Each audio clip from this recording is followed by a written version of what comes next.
하나님 말씀 받겠습니다. 하나님 말씀은 시편 30편입니다.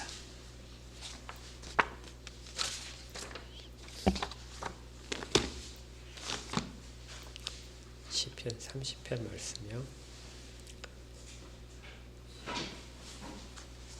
우리 한 목소리로 같이 12절까지 읽겠습니다. 시작. 여호와여, 내가 주를 높일 것은 주께서 나를 끌어내사 내 원수로 하여금 나로 말미암아 기뻐하지 못하게 하심이니이다. 여호와 내 하나님이여, 내가 주께 부르짖음에 나를 고치셨나이다. 여호와여, 주께서 내 영혼을 수월에서 끌어내어 나를 살리사 무덤으로 내려가지 아니하게 하셨나이다. 주의 성도들아, 여호와를 찬송하며 그의 거룩함을 기억하며 감사하라. 그의 노염은 잠깐이요 그의 은총은 평생이로다. 저녁에는 울음이 깃들지라도 아침에는 기쁨이 오리로다. 내가 형통할 때에 말하기를 영원히 흔들리지 아니하리라 하였도다. 여호와여, 주의 은혜로 나를 산같이 굳게 세우셨더니 주의 얼굴을 가리심에 내가 근심하였나이다. 여호와여, 내가 주께 부르짖고 여호와께 간구하기를 내가 무덤에 내려갈 때에 나의 피가 무슨 유익이 있으리요. 진토가 어떻게 주를 찬송하며 주의 진리를 선포하리까. 여호와여, 들으시고 내게 은혜를 베푸소서. 여호와여, 나를 돕는 자가 되소서 하였나이다. 주께서 나의 슬픔이 변하여 내게 춤이 되게 하시며 나의 베옷을 벗기고 기쁨으로 띠우셨나이다. 이는 잠잠하지 아니하고 내 영광으로 주를 찬송하려 하심이니 여호와 나의 하나님이여, 내가 주께 영원히 감사하리이다.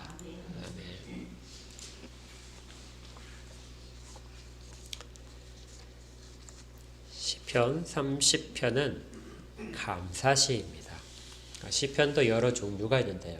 어떤 것은 매우 고통 가운데 탄식하는 것도 있고, 어떤 것은 왕을 찬양하고 하는 제왕시라는 것도 있습니다.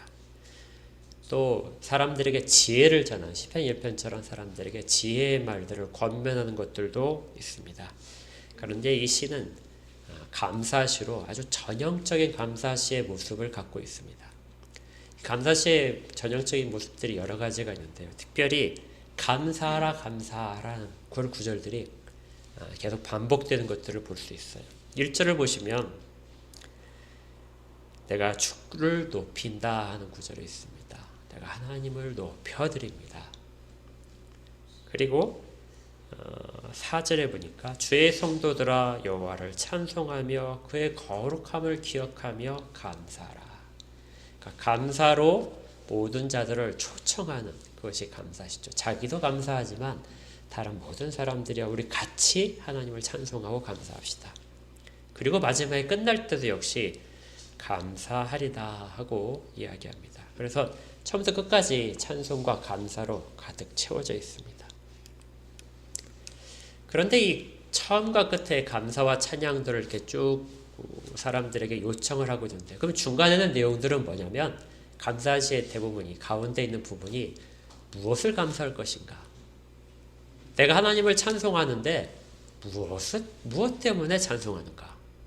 내가 하나님을 감사하는데 무엇으로 감사를 돌리고 있는가 하는 부분들이 채워져 있는 것이죠. 특별히 감사시의 어떤 형식 중에 또 하나 좀 알 수 있는 것이요. 자, 여러분이 질문을 한번 드리면, 여러분들이 하나님하고 찾을 때는 언제 많이 찾을 것 같아요?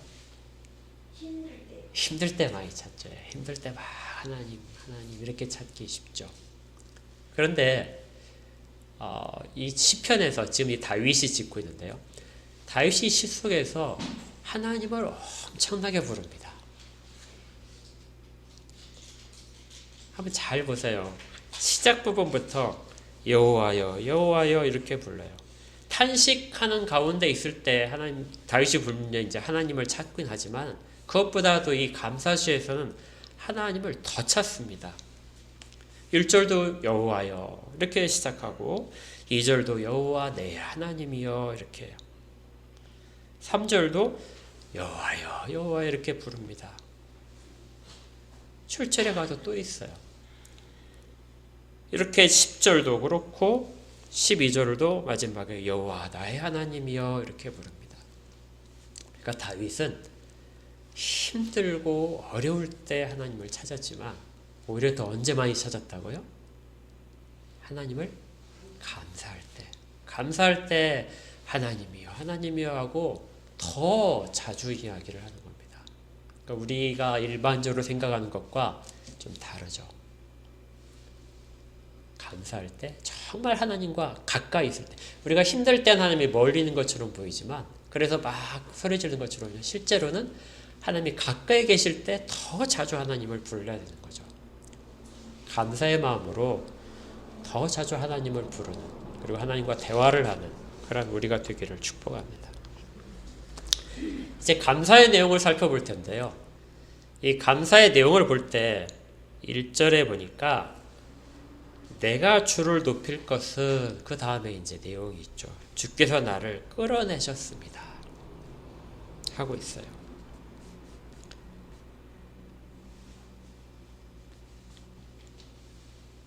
그리고 3절에도 보니까 주께서 내 영혼을 수월에서 끌어내셨습니다. 라고 되어 있어요. 이 말들을 보게 되면 다윗이 굉장히 힘든 상황 가운데 정말 낮고 어두운 구덩이에 빠진 것 같은 그런 상황 가운데 다윗이 있었던 순간을 지금 이야기하고 있어요.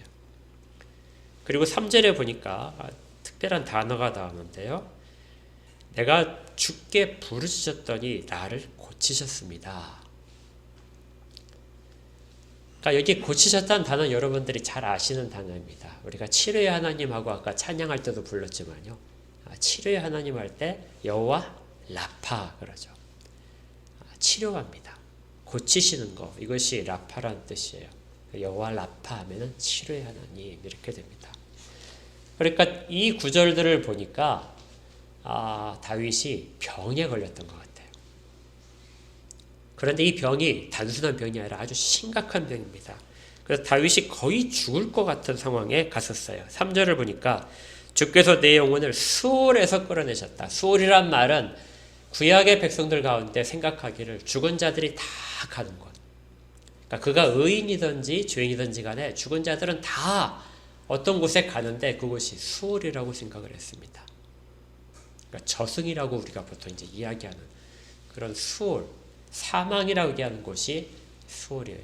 그곳에 내가 거의 갈 뻔했던 것이죠. 그래서 그를 그곳으로부터 끌어내었다.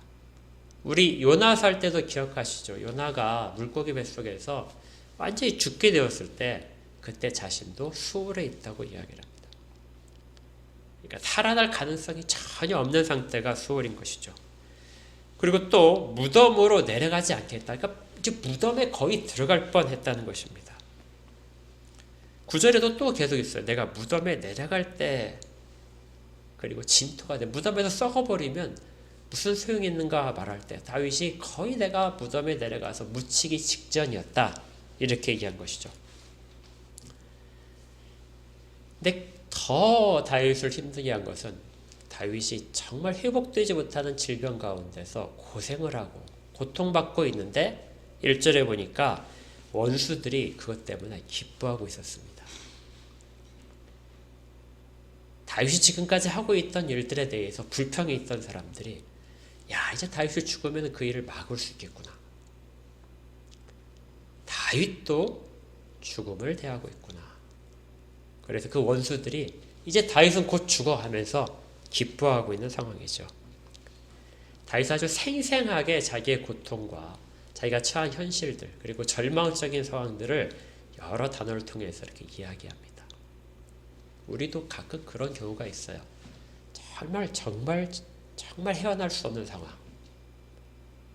죽음의 고통에 거의 발을 디디고 있는 그런 상황이 있을 수 있습니다. 그런데 이 성경에 보면은 다윗이 언제 이런 고통을 겪었는지 기록이 없어요. 사무엘 상하를 보더라도 그 다음에 열왕기를 보더라도 이런 고통 가운데 있었다는 기록이 없습니다. 그래서 어떤 학자들은 이거 그냥 단순히 다윗이 다른 고통에 있을 때 이야기를 한 것이다, 이렇게 이야기도 하는데요. 실제적으로는 그렇게 꼭 고집할 필요는 없습니다. 다윗도 사람이거든요. 그도 얼마든지 질병에 걸릴 수 있고 고통 가운데 사망의 골짜기를 질병으로 인하여 지나갈 수 있습니다. 근데 중요한 것은 그가 그런 고통 속에서 회복됐다는 거예요. 그는 기적을 경험했습니다.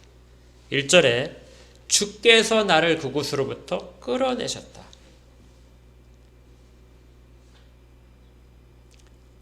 다윗은 지금 찬양을 하는데 회복되어서 찬양하라고 하는 겁니다. 하나님이 그곳에서 나를 끌어내셨다. 그래서 지금 다윗이 반복해서 여호와여 여호와여 부를 수 있는 것도 그런 하나님을 깊이 경험했기 때문에 그렇죠. 하나님은 재앙을 주실 수도 있지만 그 재앙을 주시는 분이 하나님이라면 재앙을 걷어가실 수 있는 분도 하나님이십니다. 질병도 하나님의 섭리 가운데 있죠. 그래서 질병을 주실 수 있다면, 그리고 주신다면 그걸 걷어가시는 분도 하나님이시고 그것을 유익되게 만드시는 분도 하나님이십니다. 다윗은 그 모든 고통으로부터 벗어날 수 있었습니다. 하지만 기억하셔야 돼요. 하나님이 다윗을 어떤 순간에 쭉 질병을 겪게 하시다가 이만 됐다 하고 그냥 싹 걷어가신 것이 아닙니다. 그 질병으로부터 벗어나기 위해서 다윗이 정말 몸부림을 쳤어요. 다윗이 왕이니까 다윗의 질병을 치료하기 위해서 많은 약들이 동원됐고 의사들이 열심히 최선을 다했겠죠. 그런데 그런 것들을 통하여 다윗은 전혀 회복되지 않았습니다. 그리고 거의 죽을 지경에까지 되었는데요. 이때 다윗이 하나님 앞에 기도를 합니다. 다윗이 하나님을 의지할 수밖에 없었습니다. 여기 자주 나오는 표현이 이제 부르짖었다 이렇게 나오는 것이죠. 2절에 여호와 내 하나님이여 내가 주께 부르짖었습니다. 하나님은 고치시긴 고치셨는데 그 앞에서 다윗에게 하도록 하신 것이 여호와 앞에 부르짖도록 하는 거예요. 부르짖는다는 말은 그냥 하나님께 이야기를 하거나 기도하는 것, 말한다 단어가 아니고 외치는 단어입니다. 하나님께 외쳤다는 거죠. 기도를 해도 안 되고 하니까 다윗이 정말 절망적으로 가진 모든 힘을 다해서 하나님 앞에 외치는 것입니다. 그런데 이런 생각 안 해보셨어요? 하나님이 기도 없이도 고치실 수 있지 않을까요? 하나님은 치료의 하나님이고 능력의 하나님인데 다윗의 질병을 주셨다면 얼마든지 거두어 가실 수 있잖아요. 그런데 왜 다윗이 기도해도 응답하시지 않다가 그렇게 모든 것들을 다 진액을 짜내듯이 부르짖을 때야 비로소 하나님이 그를 고치셨을까요? 기도도 하나님의 섭리하시는 방법 가운데 있기 때문입니다. 고통도 질병도 하나님의 섭리 가운데 있고 다윗이 부르짖는 것도 하나님이 원하시는 뜻을 이루는 과정 가운데 꼭 필요한 것이기 때문에 그렇죠. 그것 없이도 되지만 하나님은 그 방법을 원하시는 것입니다. 그래서 때로는 기도 응답이 없을 수도 있고 더 간절히 기도를 하나님이 요구하실 때도 있는 것이죠. 다윗이 부르짖은 내용이 거기에 이렇게 나옵니다. 8절부터요. 여호와여 내가 주께 부르짖고 여호와께 간구했습니다. 뭔 내용이 있냐면요.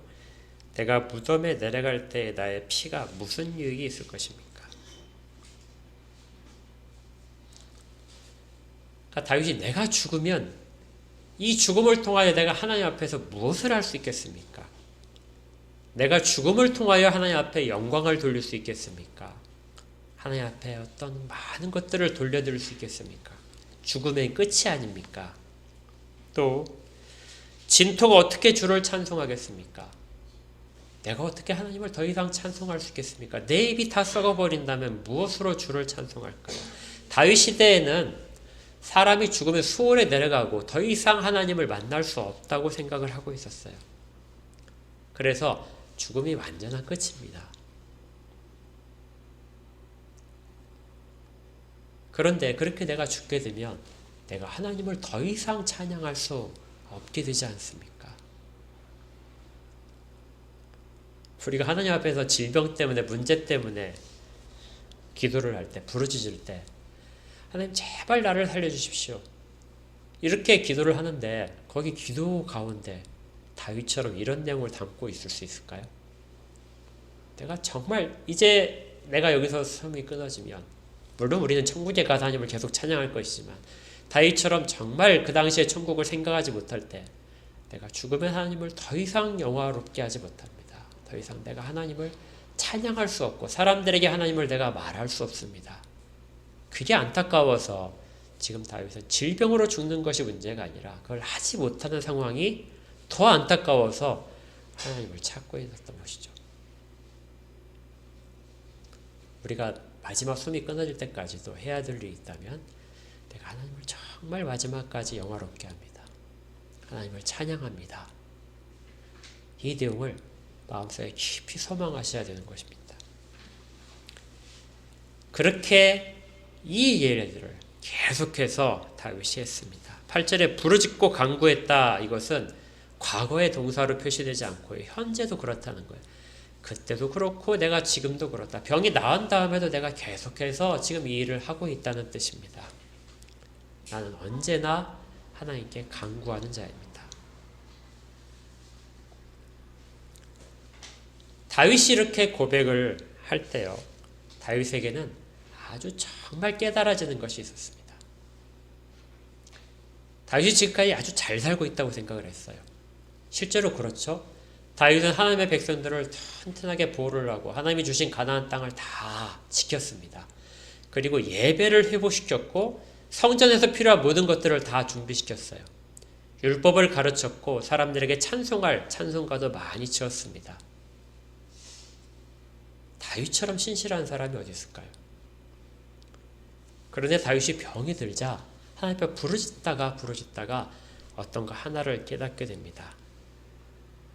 그것이 뭐냐면요, 6절 내용인데요. 내가 형통할 때 말하기를, 다윗이 아주 정말 많은 권한 갖고 다 잘 나갈 때, 모든 전쟁에 다 승리하고 적들을 물리쳤을 때 그때 말하기를 영원히 흔들리지 아니하리라 하였습니다. 뭐죠? 내가 지금 세운 왕국, 내 보좌는, 그리고 내가 후손에게 물려줄 이 왕국은 영영이 계속될 것이다. 결코 흔들리지 않을 것이다. 다윗은 자기의 왕국이, 자기의 왕된 그 위치가 위협받을 것이라고는 전혀 생각하지 않았습니다. 여러분들이 이 세상에서 정말 저 사람은 실패하지 않을 거야 하는 그런 사람들이 있나요, 혹시? 아니면 어떤 기업들? 옛날에 그 영국을 가리킬 때 해가 지지 않는 나라다. 그래서 세계 어디나 다 영국 땅이 있기 때문에 한쪽에서 지더라도 한쪽에는 해가 떠 있게 되겠죠. 그래서 해가 지지 않는 나라다. 영국이 그 힘이 약해질 거라고 아무도 예상 못했습니다. 지금 우리나라 제일 잘 나가는 기업 삼성 같으면 삼성이 망할 수 있을까요? 별로 생각 잘 안 드시죠? 그 잘 나가는 기업이 망한다. 미국도 마찬가지죠. 유명한 기업들이 망할 것이다. 근데 실제로 망해갔습니다. 많은 기업들이 망했고요. 아무리 잘 나가던 것도 결국 지는 애처럼 사라진 것을 보게 되죠. 다윗 때는 더 심했을 겁니다. 다윗이 어떻게 망할 수 있겠는가? 아무도 생각 못했겠죠. 그런데 다윗도 망한 것이죠.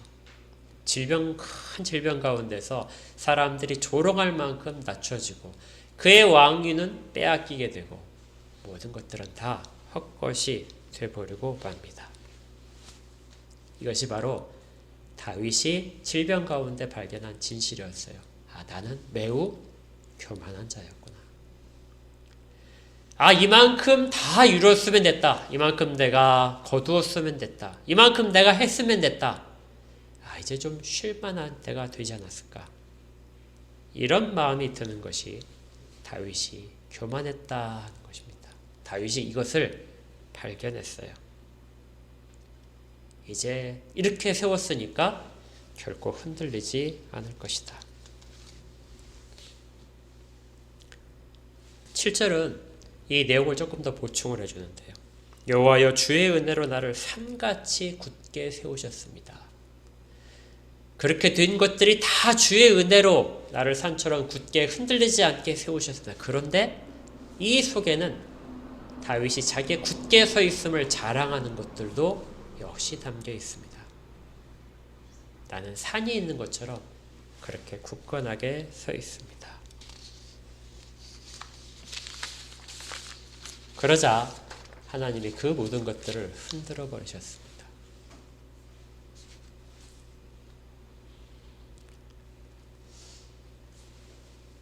이런 하나님의 흔드심 속에서 다윗은 깊은 절망 가운데, 거의 죽음 가운데까지 내려갔던 것이죠. 그리고 나서 다윗이 하나님을 바르게 깨닫습니다. 그러니까 우리는 내가 이만큼 했으면 정말 잘했지, 내 신앙도 좋고 이렇게 되는 생각을 많이 하는데요. 그런 생각이 내가 이제 다 섰다 생각하는 그 순간에 우리는 이미 쓰러지고 있는 순간인 것이죠. 다윗이 자기의 교만을 깨닫자 하나님 앞에서 더 부르짖게 된 것입니다. 그리고 나서 자기를 이렇게 병들게 한 것이 하나님의 섭리 가운데 있음을 발견하게 됩니다. 죄를 깨닫게 하시고 그 죄를 다시금 씻고 하나님 앞에서 거룩하게 서도록 하시려는 것, 하나님의 섭리를 깨닫자 다윗 하나님 앞에서 이제 구할 수 있는 내용들이 나오게 됩니다.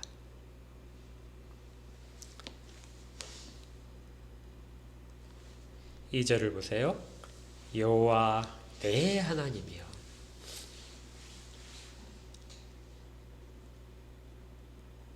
다윗에게 하나님은 모든 다른 사람의 하나님이 아니라 내 하나님입니다. 나의 아버지가 되고 나를 늘 자녀로서 돌보시는 그런 것이 되죠.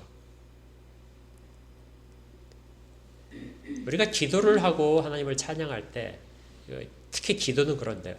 우리가 현실적으로 고통이 막 쌓이게 되면 그 고통으로 인해서 하나님을 찾아가게 됩니다. 그러니까 고통이, 현실의 어려움이 기도를 이끄는 그런 힘이 될 것처럼 그렇게 느낄 때가 많아요. 고통을 느끼지 않으면 기도의 자리에 서지 않으려는 그런 모습들이 사실 우리에겐 있습니다. 그런데 사실 우리가 하나님, 여호와를 계속 부르는 것이 감사인 것처럼 다윗의 기도를 실제적으로 끌어가는 힘은 내 하나님이 하는 관계 속에 있어요. 내 하나님이여 부르지 않는다면 그 기도는 하나님을 대상으로 하는 것이 결코 아닙니다. 하나님과의 관계가, 하나님과의 친밀도가 내 기도를 깊게 가고 내 기도를 부르짖게 만드는 것이죠. 하나님과의 바른 관계를 다윗이 다시 회복하기 시작합니다. 하나님의 은혜로서만 내가 여기에 서 있습니다. 그렇게 되자 다윗이 하나님께 요구할 수 있는 근거가 생겨요. 내가 하나님의 자녀가 아닙니까? 그러면 하나님이 돌보셔야죠. 하나님이 나를 치료하신다고 하시지 않았습니까? 그러면 치료를 하셔야죠. 하나님이 나를 마땅히 고쳐주셔야 됩니다. 근데 그 고쳐주셔야 되는 내용이 아까 우리가 읽었던 그 내용 가운데 있어요. 9절 가운데 있었습니다. 내가 무덤에 내려가게 되면, 내가 죽는다면 내가 자녀로서 죽는 것이 하나님 앞에 어떤 영광이 되겠습니까? 이대로 질병을 가지고 사람들의 조롱과 악인들의 원수들의 기쁨을만 주면서 내가 죽는다면 그게 무슨 유익이 있겠습니까? 내가 어떻게 주를 더 이상 찬송할 수 있겠습니까? 나는 하나님을 정말 찬양하고 지금까지 해왔는데 내가 죽고 나면 더 이상 누가 하나님을 찬양할 수 있겠습니까? 내가 죽고 나면 어떻게 주의 진리를 더 선포할 수 있겠습니까? 내가 정말 아직도 선포할 주에 대한 내용이 많은데 하나님의 영광을 내가 다른 사람들한테 더 말해주고 싶은데 그런데 내가 죽고 나면 어떻게 그 일을 할 수 있겠습니까? 그러니 이런 소망을 들으시고 하나님이 나를 고쳐주셔야 됩니다. 그리고 내가 고침을 받는다면 이 일을 계속해서 해나가겠습니다.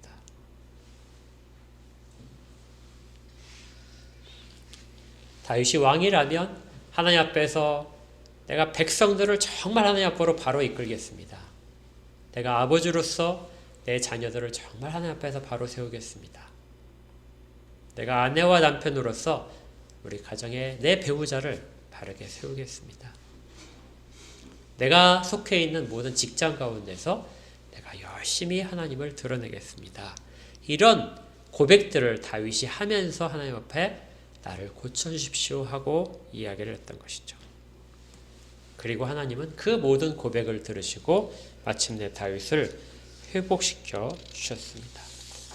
1절에서 원수들이 다윗의 실패와 질병으로 기뻐했다면은 11절에 보니까 주께서 나의 슬픔이 변하여 내게 춤이 되게 하셨다. 지금까지는 정말 슬픔 가운데 고통 가운데 있었다면 이제는 뭐예요? 그 슬픔들을 가지고 내가 춤을 추게 되었다. 막 기뻐서 춤을 추는 것이죠. 나의 베옷을 벗기고 내가 지금까지는 죄인처럼 그렇게 베옷 입고 죽은 자처럼 돼 있었지만 이제 기쁨으로 띠를 띄우고 펄펄 날아다닌다. 하나님 앞에서 이렇게 춤을 추고 기쁨으로 넘치는 생활을 할 수 있는 것, 이것이 다윗이 경험한 하나님의 임재였습니다. 이것들을 다윗이 뭐라 하냐면 이것은 내 영광입니다. 이렇게 얘기해요. 12절에 이는 잠잠하지 아니하고 내 영광으로 주를 찬송하게 하시리로다. 다윗이 자기의 영광, 자기가 잘났다는 것을 자랑하려는 것이 아니라 자기가 회복된 상태, 자기가 건강하게 된 상태, 자기가 다시 왕위에 대해서 든든하게 서 있는 상태를 내 영광이라고 합니다. 그런데 그렇게 하나님이 회복시켜준 그 상태를 가지고 주를 찬송하려는 것입니다. 하나님은 다윗을 회복시킴으로써 계속해서 찬송할 수 있는 기회를 허락하신 것입니다. 그러니 다윗이 이제 앞으로 어떤 질병에 걸린다, 어떤 어려움에 처한다 할지라도 하나님을 찬양하고 감사하는 것을 잊지 않겠죠. 그것이 자기가 가장 바라는 것이고 하나님은 그걸 위해서 자기를 고쳐주시고 세우셨기 때문에요. 사실 이 감사라는 이 단어 자체가 상당히 중요한데요. 감사에는 고백이라는 단어가 있습니다. 우리가 감사한다 이렇게 얘기하는데요. 감사하는 것은 다른 사람에게 나의 마음을 표하는 것이다 이렇게만 생각할 수 있는데 감사는 입으로 행동으로 드러나도록 보이도록 고백하는 내용입니다. 신약에서도 마찬가지예요. 신약에서도 이 단어를 그대로 번역을 해서 고백한다, 증거한다 이런 단어로 사용을 하고 있어요. 시편 69편에 가게 되면 이런 구절이 있습니다. 30절과 31절인데요. 내가 노래로 하나님의 이름을 찬송하며 감사함으로 하나님을 위대하시다 할 것이다. 감사함으로 하나님을 위대하시다 할 것이다. 내가 노래를 불러서 하나님의 이름을 찬송할 것이다. 그 31절에는 이것이 소, 곧 뿔과 굽이 있는 황소를 드림보다 여호와를 더욱 기쁘시게 함이 될 것이다.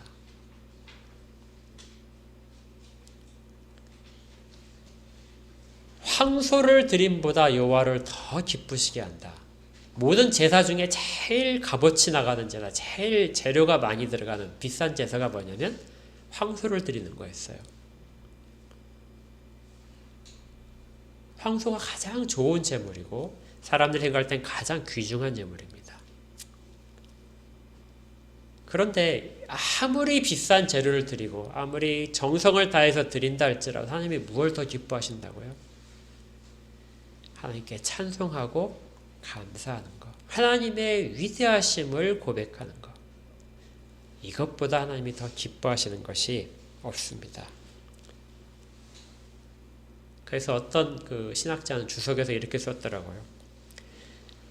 외양간의 소를 통해 하나님을 감사하는 것보다 우리의 입술의 소를 가지고 하나님께 연락되는 제사를 드려라. 많은 것들을 벌어서 하나님께 바치면 하나님이 기뻐하실 것 같죠? 아닙니다. 우리가 높은 자리에 올라가서 그 지위를 가지고 하나님을 다 드러내면 기뻐하실 것 같죠? 교회를 많이 지어서 하나님께 드리면 기뻐하실 것 같은데 그렇지 않습니다. 하나님은 정말 단순하게도 우리가 하나님의 이름을 찬송할 때 그리고 고백할 때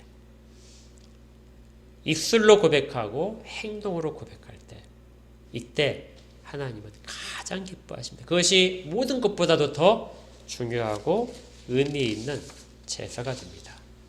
그래서 히브리서에서도 똑같은 이야기를 해요. 히브리서 13장 15절에 그러므로 우리는 예수로 말미암아 항상 찬송의 제사를 하나님께 드리자. 무슨 제사요? 찬송의 제사입니다. 그런데 그 뒤에 뭐라고 되어 있냐면 이는 그 이름을 증언하는 입술의 열매니라. 그러니까 우리의 입술이 중요해요. 입술로 하나님을 찬양하십시오. 하나님의 높으심을 드러내십시오.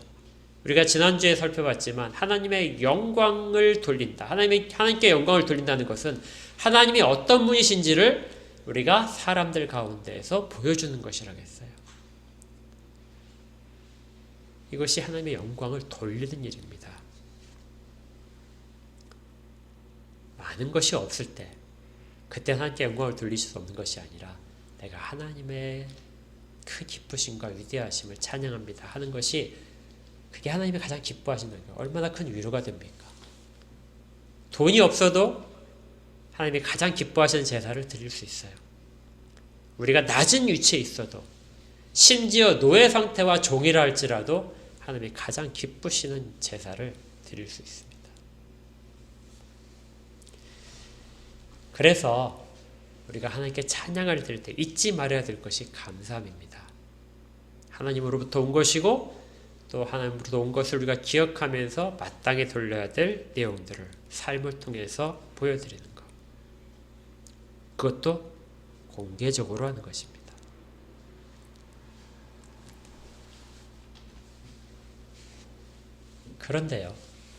그런데 이 시는 이 다윗의 어떤 그 질병으로부터 회복된 것만 담고 있지는 않습니다. 30편의 그 제일 위에 있는 제목을 한번 보세요. 제목에 보니까 이렇게 돼 있죠. 뭐라고 돼 있습니까? 다윗의 시, 곧 성전 낙성가라고 돼 있어요. 다윗이 지었는데 이 시를 사람들이 어디다 썼냐면요. 성전을 짓고 나서 성전의 어떤 중요한 것들을 하나님 앞에 드리고 나서 그걸 기념하면서 찬양한 시였다는 것이죠. 노래였습니다. 다윗은 성전을 짓지 않았어요. 아시죠? 그렇죠. 다윗의 아들은 솔로몬이 지었습니다. 그래서 다윗의 시가 성전을 지은 다음에 그때 불러줄 수 있는 시는 절대 아닙니다. 읽어보셨지만 개인적인 감사시잖아요. 질병에서 고침을 받았는데. 그런데 이스라엘 후대 사람들은 이 시를 성전을 지은 다음에 하나님께 바치고 우리 이제 교회 지은 다음에 봉헌한다고 그러잖아요. 그런 것처럼 그때 이 노래를 불렀다는 거예요. 공식적인 성전 낙성가입니다. 이것을 이제 한우카라고 그래요. 이 단어 자체가. 어떻게 이렇게 가능할까요? 개인이 고통 속에서 벗어나서 감사드린 것을 이스라엘 백성들이 자기들을 다 마음을 담아서 하나님께 성전을 바치면서 이 노래를 어떻게 부를 수 있었을까요? 제가 쭉 생각해보니까 아주 간단하더라고요. 여기 나, 내가 이렇게 되는 단어를 이스라엘 백성들의 우리라고 바꾸면 됩니다. 그리고 또 하나 중요한 것이 이 라파라는 단어, 고치신다는 단어가요.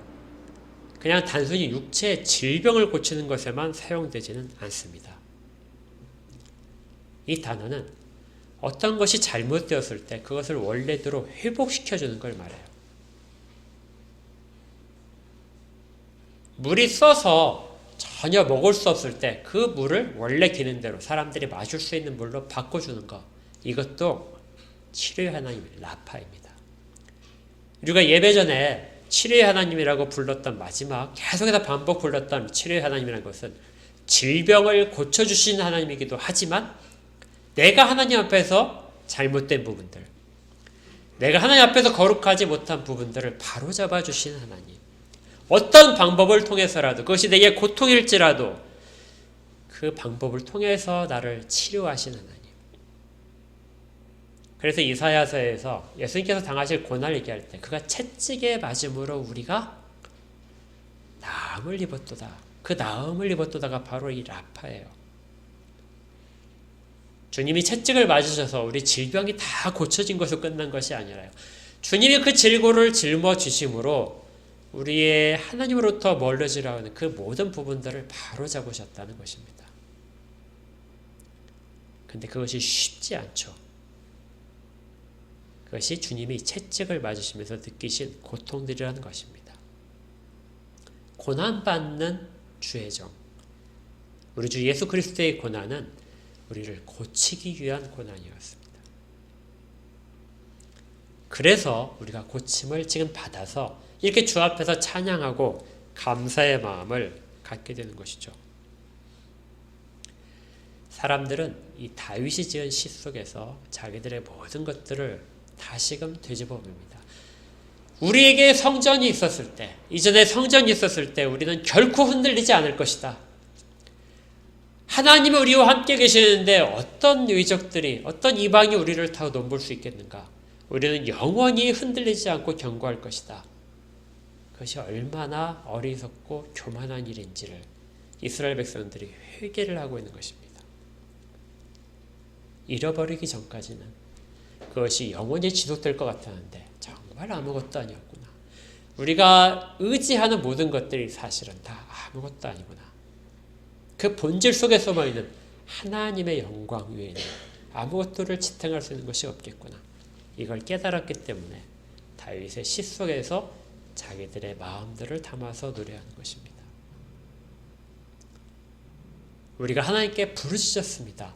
성전이 없어지고 나서 우리가 이 성전을 세울 때까지 얼마나 많은 기간 동안 하나님 앞에 부르짖었는지 모릅니다. 우리가 성전을 다시 세운다면 하나님께 제사를 다시 지낼 것이고 앞에서 정말 찬양을 끊이지 않고 할 것입니다. 우리가 이것이 없다면, 우리가 다 망해버린다면 그것이 하나님께 무슨 영광이 되겠습니까? 그래서 그들은 이 다윗의 시를 가지고 정말 적절하게 하나님 앞에서 자기들의 죄를 고백하고 회개하며 앞으로의 자신들의 감사가 어떤 식으로 진행되어야 될까를 쭉 이야기를 했던 것입니다. 개인의 고통은 개인의 고통만으로 끝나지 않습니다. 개인이 어떤 하나님의 은혜를 경험한 것이 있다면 그 경험은 공동체가 같이 기억할 그러한 은혜의 기억이 됩니다. 우리가 이제 이 시를 대하면서 이스라엘 백성들은 그렇게 자기 이름을 집어넣어서 이 시를 읽었다면 우리도 동일하게 읽을 수 있습니다. 개인적인 차원으로 읽을 수 있어요. 그래서 개인적인 차원으로 여전히 다윗처럼 내가 나를 이렇게 읽을 수도 있습니다. 힘든 상황에 있다면 이 다윗의 시를 보면서 다윗이 한 것처럼 회복을 소망하면서 하나님 앞에 구하면 됩니다. 그러면 하나님은 반드시 고쳐주실 것입니다. 그리고 감사를 계속해서 할 수 있도록 그렇게 허락하실 것입니다. 그리고 공동체적으로도 이 시를 우리라는 단어를 써서 유대인들처럼 그렇게 읽을 필요도 있습니다. 성전을 잃어버리고 나서야 이스라엘 백성들은 하나님의 임재를 얼마나 소중한 것인지를 깨달을 수 있었죠. 우리도 코로나 때문에 많은 교회들이 예배를 잃어버린 적이 있습니다. 모여서 예배드리지 못하고 각자의 처소에서 예배들을 드렸지만 쉽게 그 예배의 거룩함을 잊어버린 적이 많았었죠. 잃어버리고 나서야 우리는 그것의 소중함을 깨달을 수 있었습니다. 아직 그곳에서부터 그런 온라인 예배에 익숙해져 가지고 아직 돌아오지 않은 성도들이 굉장히 많다고 그래요. 이전의 모습을 회복하지 못하는 교회들이 대부분입니다. 그런데 우리가 다시 이 공동체의 노래를 통해서 그런 것들을 회복할 수 있어야 됩니다. 우리 교회도 하나님을 떠났다는 사람들이 다시 돌아올 수 있는 기회들을 이 기도를 통해서 해야 됩니다. 일시적으로나마 세상에 피난처를 뒀던 사람들이 다시 영원한 피난처가 하나님이시라는 것을 깊이 깨닫고 돌아와야 되는 것이죠. 하나님의 노여움은 잠깐입니다. 5절에 이렇게 되죠. 그의 노여움은 잠깐이다. 그의 은총은 평생이로다. 지금 우리가 견디는 고통은 잠깐입니다. 그렇지만 하나님의 은혜는, 이를 통해서 하나님의 은혜를 발견할 수 있다는 것은 평생에 가장 소중한 내 재산이 되겠죠. 저녁에는 울음의 깃들을 줄지라도, 저녁에는 우리가 울면서 잠들었을지라도 아침에는 기쁨이 우리를 기다리고 있을 것이다. 오늘도 이런 소망이 우리 가운데 풍성하기를 바랍니다. 입술의 찬송의 제사가 우리의 삶으로 드러나는 고백의 제사가 늘 있기를 바랍니다. 그래서 감사로서 우리의 지금 현실을 다 넘어가는 그런 우리 모든 성도가 되기를 주 예수 그리스도 이름으로 축복합니다. 함께 기도하겠습니다. 하나님 아버지, 다윗의 고백이 저희들의 고백이 되기를 원합니다. 다윗이 그 깊은 절망 속에서도 하나님을 찾고 부르짖으며 나아갔을 때, 그리고 자기의 모든 허물들을 다시금 발견하고 하나님을 찬송하고자 하는 소망을 주 앞에 드릴 때 하나님께서 그를 고치셨던 것을 보게 됩니다. 저희들의 모든 육신의 질병도, 그리고 저희들의 마음의 현 상태도 혹시라도 병들어 있는 부분이 있다면 치료 하나님이 고쳐주시기를 원합니다. 그렇게 하셔야 되는 이유는 저희가 하나님을 더 바르게 찬송하고 싶고 하나님께 더 영광을 돌리고 싶고 하나님의 진리를 더 다른 사람들에게 전하고 싶기 때문입니다. 감사로 고백하는 저희 모두가 될 수 있도록 하나님 은혜를 허락하시고 마침내 고침받은 찬양이 저희들의 입술 가운데 다 드러나도록 하나님께서 저희를 이끌어 주시옵소서. 항상 하시는 모든 일들이 선하심을 고백합니다. 예수 그리스도 이름으로 기도합니다.